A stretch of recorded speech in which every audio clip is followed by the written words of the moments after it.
The Texas A&M Aggies are looking to get past the stench of Jimbo Fisher and Kevin Sumlin and finally prove themselves to be an elite fixture in college football instead of just another Texas 8-4 or another joke in the SEC. These are my game-by-game predictions for the Texas A&M Aggies going into the 2025 season. Hello, everyone. I'm Lucas Hill here of SEC Live, the voice of college football. Make sure you all do us a favor and hit the like, share, and subscribe button. Turn on that bell notification so that you are notified every time we go live here. A favor, follow us on the socials at Lucas Hill SEC, at THEVOCFB.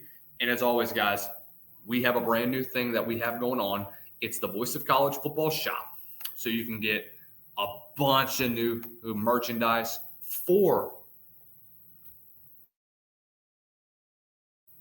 getting ready for game day, getting ready for anything that is going to come your way.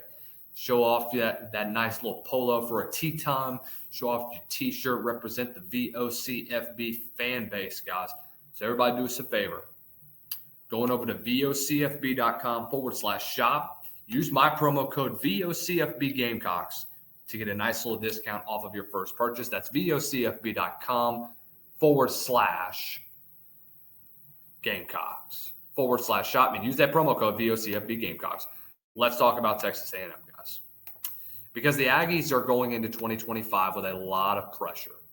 And in my opinion, year 2 of the Mike Elko era should be fine. I thought Elko did a great job overall last year, really getting what he got from the portal, using the building blocks that he had from recruiting and helping develop into a pretty decent team last year. I thought you saw some good. I thought you saw some bad last year.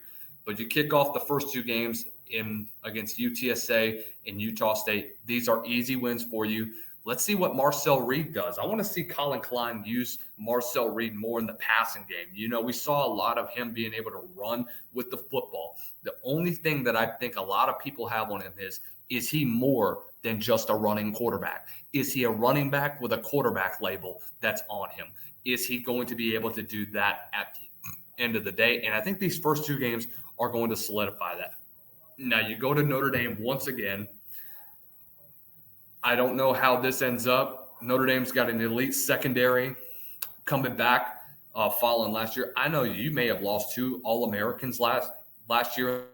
You get 2 All-Americans once again.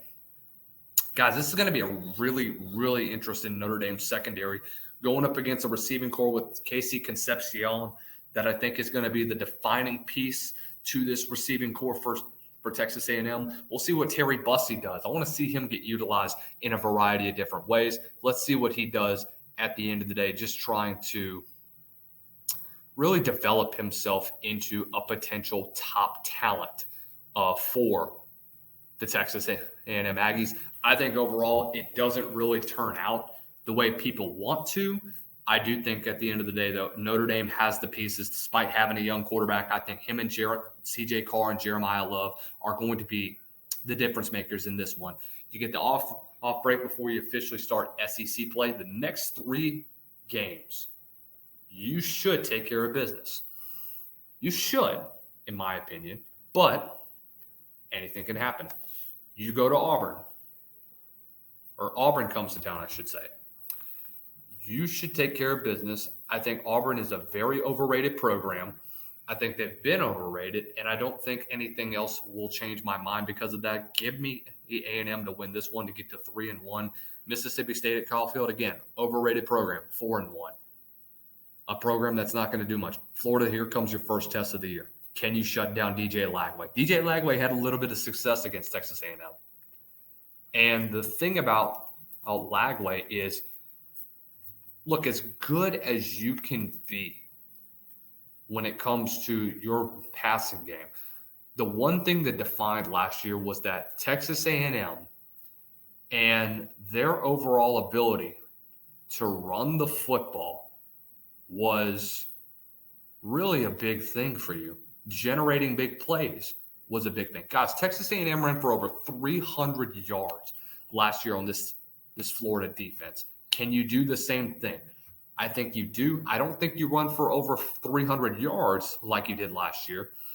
But I do think you're going to see another Marcel Reed type game where you go for over 250 yards, where you have guys like Amari Daniels and Le'Veon Moss that also get involved in the game. And we'll see what Terry Bussey does, dude. I'm ready for Terry Bussey to come into the game, really see what type of athlete that he can be in this one. DJ Lagway, how does he perform from last year? Had 2 interceptions against this A&M team last year. That was one of the biggest differences in the game, was that Florida turned the football over, and it cost them a lot, guys. It really did. And in those scenarios, you had a pick. Graham Mertz had a pick 6.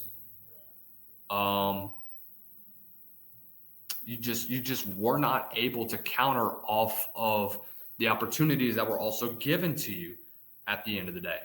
Remember, fourth quarter, you come back a little bit, you counter off a missed field goal, and you get a touchdown. Boom, you're back in the game. It's only a 2-possession game. At the Florida 23 to Elijah Badger, and then the very next play, you have another interception. So can DJ Lagway eliminate the turnovers? We'll see what he does. I think he's a lot more experienced compared to what you saw last year. I think at the end of the day, though, this Texas A&M defense is going to be all over Lagway. I do think they come out with the victory at the end of the day. Going to Arkansas with Texas A&M now at what, 4-2 this season? That'll be one of your only blemishes at Kyle Field, by the way. Going to Arkansas, I think you take care of business there at 5-2. Then getting ready for LSU, man. This is going to be an interesting one. This is going to be a very interesting ball game if you are Texas A&M. Last year, you were able to counter off the turnovers, but you also got lucky because Garrett Nussmeier made some really, really bad decisions. I think with a brand new system in place, knowing what you're going to expect of your Garrett Nussmeier, I think that you take advantage of it, and I think you end up dropping this game to LSU. At Missouri, you come back, you go back on the road, you get a big win there. 3 straight road games. If you can go 2-1 in those situations, you'll be just fine. South Carolina at Kyle Field, I don't know if you're going to get past them, but it will be close, man. It will be damn near close. But I think at the end of the day, I think you take a loss there. Playing Sanford and Kyle Field, you should be an easy win. And then going to DKR, where this is going to be another battle if you're Texas A&M. But I think at the end of the day, if you're A&M, you just don't have the dudes. You don't. So at the end of the day, I have Texas A&M going 8-4. Again, another step in the right direction. 4 losses coming against pretty quality opponents in Notre Dame, Florida, LSU, and Texas. So I think overall, going to be an interesting year. We'll see what that South Carolina game looks like. That could be a defining one that could get them into 7-5. We'll see, man. We'll see. Let me know what you guys' thoughts are in the comments section below. Where do you have Texas A&M? Could they end up being a shocker in college football and really kind of make some noise around them on the world of college football?